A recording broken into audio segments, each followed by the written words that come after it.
Imagine a queen stepping into a steaming bath, but instead of rose petals, the tub is filled with cow dung. Shocking, yes. Yet this startling ritual was her guarded secret to eternal youth. What if the key to ageless skin lay not in gold jars of cream, but in something found on every farm? Tonight, we pull back the palace curtains to meet the monarch who believed exactly that. With forgotten chronicles and travelers' whispers as our guides, we'll trace how she turned barnyard waste into royal beauty therapy, why her court obeyed, and how rival kingdoms reacted with horror and envy. You'll discover the spiritual power ancient cultures gave to cattle, explore medicinal claims buried in dusty scrolls, and hear modern scientists reveal whether any part of this strange bath might actually work. Stay until the end, because the final twist, what happened after her last soak, could change how you see history's wildest beauty trends forever. Welcome to Restless Historian, the place where forgotten truths come alive. If you crave more untold stories wrapped in suspense, hit subscribe and ring the bell. Let's dive straight into the muck of the past. To understand the queen who bathed in cow dung, we first need to step back in time, deep into the heart of medieval India. It was a time of mighty empires, fierce politics, and deep-rooted traditions. Among the countless royals who ruled the land, one stood out not just for her beauty or power, but for a bizarre secret she kept hidden behind palace walls. Her name was Queen Vishpala Devi. Not widely known today, she ruled a small but wealthy kingdom in northern India during the 11th century. Surrounded by larger powers like the Cholas and the Rajputs, her reign was marked by clever diplomacy, spiritual devotion, and a deep obsession with health and longevity. Though little remains in mainstream history books, local folklore, temple carvings, and ancient Ayurvedic manuscripts mention her name with a strange mixture of reverence and curiosity. Vishpala Devi wasn't born into royalty. She married into the throne after the sudden death of the former queen. Her beauty was praised in court poetry, described as a lotus untouched by time. But behind the graceful portraits and calm expressions, she carried an overwhelming fear of aging. Unlike other rulers obsessed with conquest, she focused her energy on holding on to youth. She surrounded herself with herbalists, priests, alchemists, and scholars. Some say she once offered a diamond the size of a pigeon's egg to anyone who could make her skin forever smooth. She was deeply spiritual, often meditating for hours and participating in rituals believed to increase strength and wisdom. But somewhere along the way, tradition crossed paths with obsession. Her royal physicians were trained in Ayurveda, an ancient Indian system of healing. These healers revered cows as sacred animal symbols of life, fertility, and purity. Cow dung, in particular, was believed to have cleansing and healing properties. It was used in temples, on floors to repel insects, even in medicines. But no one, it seems, had taken it to the extreme that Queen Vishpala did. Whispers began to spread that the queen had ordered fresh dung collected daily from specially fed cows, that she bathed in it during full moons, that she chanted hymns while attendants gently massaged the paste into her skin. Servants were forbidden from speaking of it, but rumors always find a way to leak through palace walls. Foreign merchants passing through her kingdom wrote strange notes in their journals. One Portuguese traveler described her as unaging and glowing, like a statue made of honey, while also noting the odd scent that lingered in the air. Her courtiers never questioned her rituals. After all, she was still radiant after decades on the throne. She didn't wrinkle like other women her age. Her hair remained thick and dark. Whether it was fear, belief, or both, the queen's unusual bath was treated with silent respect, and as long as it worked, no one dared interfere. Long before beauty came in bottles and branding, the world's most powerful women trusted nature and, sometimes, some truly bizarre substances. Cleopatra, the legendary queen of Egypt, was said to bathe in warm donkey milk to soften her skin. In ancient Greece, women used crocodile dung in facial masks, believing it held mystical powers of rejuvenation. To modern ears, these rituals sound almost comical. But in their time, they were acts of luxury, wisdom, and sacred self-care. In many ancient societies, the line between health, beauty, and spirituality was thin. Natural materials weren't just convenient, they were symbolic. The more potent or rare the ingredient, the more powerful its effect was believed to be. Cow dung, as strange as it sounds today, fell into that category, especially in regions like India, where cows were, and still are, considered sacred. For centuries, cow dung was believed to hold purifying qualities, not just physically, but spiritually. In traditional Indian medicine and rural customs, cow dung was more than just waste. It was an antiseptic, a healer, even a cleanser of evil energy. It was often used to clean homes, line walls, and even treat wounds. Many believed it absorbed negative vibrations. Its use in Panchagavya, 5-part mixture made from cow products used in Hindu rituals, showed just how deeply embedded this belief was in the spiritual fabric of the time. From a scientific point of view, fresh cow dung does contain certain bacteria and enzymes that could have mild antiseptic properties. Some even noted its ability to repel insects, ease skin conditions, or reduce rashes when mixed with herbs. In villages, the practice of applying cow dung to floors or on wounds still persists, not as superstition, but as tradition rooted in lived experience. But where did this crossover into beauty happen? That's harder to trace. Oral folklore from different parts of Asia tells of holy women and queens who sought to connect to divine nature through rituals involving the cow. In their eyes, applying or bathing in cow dung wasn't dirty, it was a kind of surrender to the natural world, an offering of humility and trust in ancient wisdom. Stories passed down through generations describe women smearing their skin with ash and dung during purification ceremonies, particularly before important transitions like marriage, childbirth, or spiritual awakening. In the royal courts, these ideas often evolved into secret rituals, whispered about but rarely recorded. Royals were always searching for ways to preserve youth and power.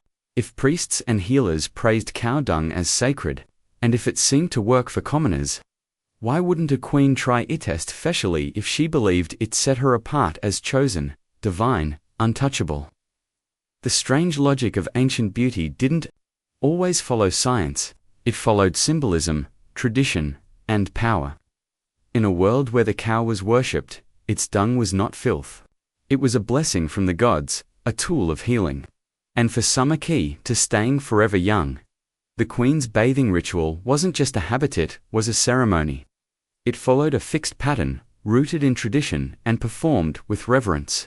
This was not a moment of private vanity, but a royal routine that mixed beauty, spirituality, and power into one act. Each morning before sunrise, the palace attendants would begin preparing the mixture. The cow dung was collected from a special herd kept within the palace grounds. These cows were no ordinary animals. They were considered sacred, pampered with the best food, and blessed by temple priests. Their dung was believed to be pure and spiritually potent. The dung was never used fresh. It was aged, just slightly left to dry, partially in a shaded space, to avoid infection, but still retain its natural oils. To this, fresh cow's milk was added. Then ghee-clarified butter was stirred in slowly, followed by a few drops of rosewater or turmeric, depending on the season. The result was a thick, warm, earthy paste that had the smell of both decay and divinity. The bath itself was held in a secluded marble chamber. Deep inside the royal palace, the room was round, with soft skylight filtering in through late stone windows. Incense burned constantly, sandalwood, frankincense, and dried neem leaves to mask the strong smell and ward off insects. At the center of the chamber was a large, shallow basin made of polished copper. The queen would enter wearing a simple cotton wrap, her hair tied high, her skin oiled with sesame and neem. She would sit in silence as attendants carefully applied the paste across her body, starting from the feet and moving upwards. They did not speak during the ritual. Silence was important, it preserved the sacred energy of the act. Once covered, she would sit cross-legged in the warmth for about half an hour. During this time, she meditated. Some accounts claim she chanted hymns from ancient texts. Others Say she simply closed her eyes and focused on her breath. In this moment, the cow dung was not wasted, was divine matter believed to draw out illness, restore energy, and shield the body from decay. After the meditation, the paste was gently scraped off using thin wooden paddles. A soft cloth soaked in warm herbal water, usually a blend of tulsi, neem, and vetiver, was then used to clean the skin. Finally, she would bathe in cold water infused with lotus petals. The ritual ended with the burning of camphor and the ringing of a bell, marking the return of the queen to her earthly duties. This wasn't done once a week or once a month. It happened almost daily, especially during the warmer seasons. On festival days or full moons, the ritual expanded in length and complexity. The mixture might include rare herbs, ashes from sacred fires, or even gold dust. It was said that on those days, her skin glowed so brightly that mirrors were removed from her chamber. They were not worthy of reflecting her. But the ritual wasn't just about beauty. In her culture, the cow was more than an animal. It was a symbol of the earth itself. Every part of it, from milk to dung, was used in spiritual practices. The queen saw the ritual as a form of devotion, a way to align her body with nature and the gods. In covering herself with dung, she wasn't humbling herself, she was elevating herself, claiming purity through the most unexpected path. Chapter 4. Why she believed it worked. Approx 600 words to understand why this queen chose such an unusual path. We need to step into her world, not just her palace, but her mindset, her culture, and the deep beliefs of her time. This wasn't a queen acting out of madness or desperation. To her, bathing in cow dung wasn't a joke. It was a sacred, even scientific act. In many ancient cultures, especially across South Asia, cow dung was seen as more than waste. It was believed to have natural antiseptic, antibacterial, and healing properties. Ayurvedic texts some thousands of years old list cow dung among 5 sacred elements of the cow, known as Panchagavya. These 5 included milk, curd, ghee, urine, and dung. Mixed together, they were used in rituals, medicine, and purification rites. In this worldview, cow dung wasn't filthy, it was pure. It was life-giving. The queen, raised in this tradition, likely saw her baths as more than cosmetic. They were medicinal. They were cleansing. She might have believed that cow dung removed toxins from the skin, fought off disease, and rejuvenated her entire body. In a time when doctors relied on herbs, metals, and animal products, this wasn't as far-fetched as it sounds today. Some records, though sparse, describe her skin as glowing. Visitors to her court whispered about her ageless appearance. A royal physician, whose writings have only partially survived, praised the radiant softness of her skin and credited it to her earthbound rituals. Court attendants were sworn to secrecy, but over time, gossip spread. Some nobles reportedly began mimicking her routine in secret, hoping for the same youthful effect. It wasn't just about beauty, it was about vitality, power, and divine favor. But there was also a spiritual side to it all. In Hindu traditions, the cow is sacred. It is the earthly representative of Kamadhanu, the divine cow that fulfills all wishes. Some linked the queen's devotion to the goddess Lakshmi, goddess of beauty, wealth, and fortune, who is often associated with cows. Bathing in dung wasn't only physical, it was symbolic. By covering herself in what was considered divine, the queen may have believed she was inviting blessings from the gods. Religious texts and folklore tell of sages using cow dung to purify homes, protect from disease, and drive out evil spirits. During festivals and sacred ceremonies, cow dung was smeared at doorways to invite prosperity. For the queen, stepping into that mixture may have felt like stepping into a spiritual armor. In her mind, she wasn't bathing in filth, she was bathing in divine essence, and, perhaps most importantly, it worked for her. At least, she believed it did. Her skin stayed smooth.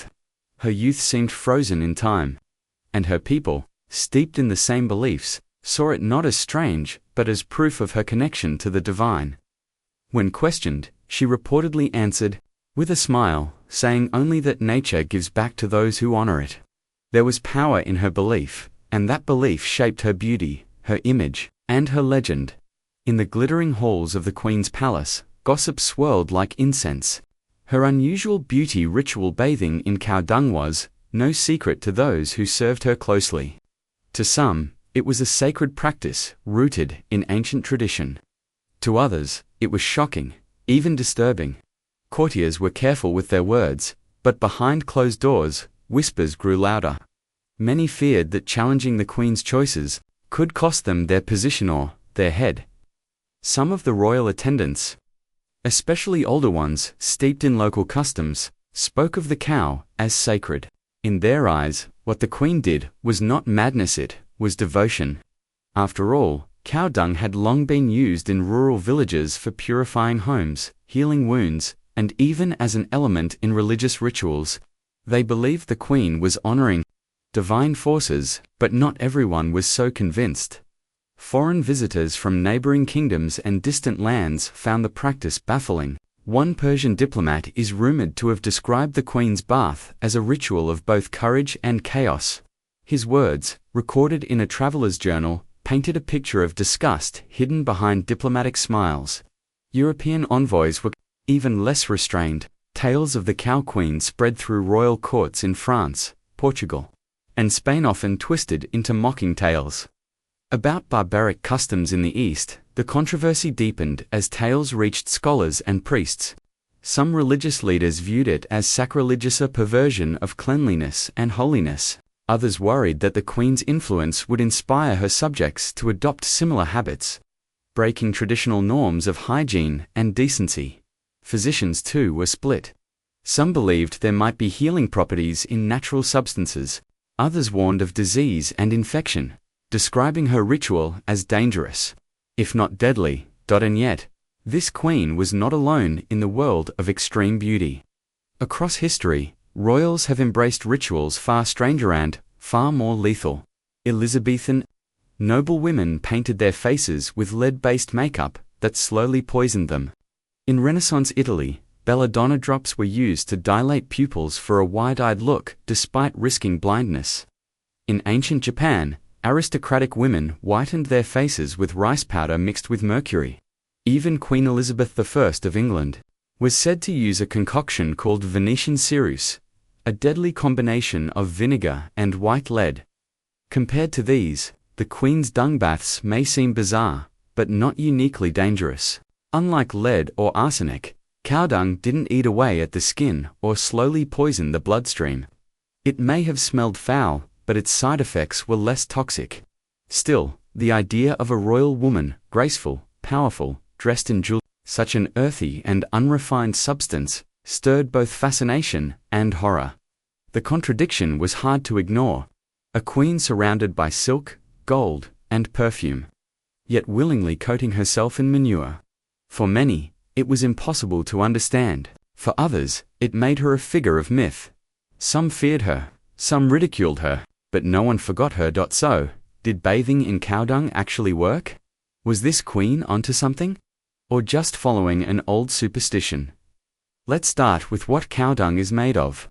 It's a mix of grass, enzymes, bacteria, and organic matter. In traditional medicine, especially in rural parts of India, cow dung has long been believed to hold healing power. It's been used to treat skin infections, wounds, and even as a natural disinfectant for homes. Some say it's full of helpful microbes that can fight harmful bacteria. Others believe the enzymes in dung have anti-inflammatory properties. In Ayurveda, cow dung is considered part of Panchagavya, a group of 5 sacred substances that come from cows: milk, curd, ghee, urine, and dung. Together, these were believed to cleanse both the body and the spirit. Followers of this tradition claimed cow dung could purify the skin, improve circulation, and even bring balance to the body's energy systems. Modern science has taken a closer look at some of these claims. Researchers have found that dried cow dung does contain compounds with antibacterial and antifungal effects. In fact, some small studies suggest it can slow the growth of certain germs. That's why, in some parts of the world, cow dung is still used to line walls and floors, not just for insulation, but to ward off bugs and microbes. Surprisingly, Cow dung has also made its way into modern beauty and wellness products. There are soaps and shampoos that claim to use purified dung to clean the skin and fight acne. Some toothpaste brands in India even include cow dung and cow urine as ingredients. These products are sold with promises of natural cleansing, ancient wisdom, and even spiritual energy. But there's a big difference between using refined, sterilized extracts and raw cow dung, and here's where the risk comes in. Fresh cow dung is full of living bacteria. While some are harmless or even helpful, others can cause serious infections. E. coli, salmonella, and listeria, dangerous microbes, are commonly found in cow waste. Direct skin contact, especially on open wounds or sensitive areas, can lead to irritation or illness. Public health experts strongly warn against using unprocessed dung on the skin. Even in regions where cow dung is valued, doctors often urge people to be careful. The risk of infection is real, and many supposed benefits are not backed by large, trusted studies. Some critics say that the popularity of cow dung products is more about tradition than science. They argue that spiritual beliefs and cultural pride often overshadow hard evidence. On the other hand, supporters claim that centuries of use prove its effectiveness and that modern medicine is just beginning to understand what ancient healers already knew. So, did it work for the Queen? That depends on how we define working. She may have believed in it completely. Her skin may have looked smoother, or her courtiers might have praised her glow. But science today offers a mixed verdict. Some ingredients in cow dung show promise in labs, but raw dung remains risky, especially when used in large amounts or directly on the body. The truth lies somewhere between tradition and science, between belief and biology, and that's what makes her story so fascinating. The Queen who bathed in cow dung wasn't just following a strange habit. She was living out a belief rooted in ancient tradition, spiritual faith, and a desperate desire to stay young. Her ritual may seem shocking today, but in her time, it blended beauty, religion, and medicine into one powerful practice. She trusted what centuries of culture had taught, that the cow was sacred, and what came from it could heal, purify, and preserve. But did it truly work? Science now tells us the story is more complicated. While some ingredients in cow dung may have useful properties, the risks are real, and modern experts urge caution. Still, the Queen's tale reminds us how far people have gone, and still go, in the name of beauty. From lead makeup in Europe to snake venom facials today, humans have always chased euthyvin when the price is odd, dangerous, or downright disgusting. So we'll leave you with this. Would you try it? Let us know your thoughts in the comments. Would you take a royal cow dung bath if it promised younger skin? Don't forget to like this video, subscribe to Restless Historian, and ring the bell so you never miss a forgotten truth. See you in the next story, where history gets even stranger.